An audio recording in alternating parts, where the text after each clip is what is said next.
India கேரளாவில் உள்ள அரசாங்க மருத்துவமனை ஒன்றின் மின்தூக்கியில் சிக்கிக் கொண்ட ஆடவர் ஒருவர் 2 நாட்களுக்கு பின் மீட்கப்பட்டார்.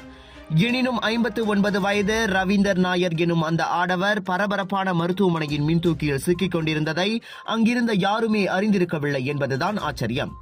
கடந்த சனிக்கிழமை சுகாதார பரிசோதனை மேற்கொள்ள ஏதுவாக மருத்துவமனையின் மேல்மாடிக்கு செல்ல மின்தூக்கியில் ஏறியுள்ளார் ரவீந்தர். எனினும் அந்த மின்தூக்கி கீழ் நோக்கி சென்றதோடு திடீரென செயலிழந்தது.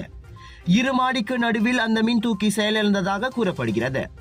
மறுநாள் ஞாயிற்றுக்கிழமை பொது விடுமுறை என்பதால் விளக்கு மற்றும் காற்றாடி இல்லாத அந்த மின்தூக்கியிலேயே ரவீந்தர் சிக்கி தவிக்கும் நிலை ஏற்பட்டது. அவசர சமிஞ்சை ஒலியை எழுப்பிய போதும் ரவீந்தருக்கு யாரும் உதவ வரவில்லை.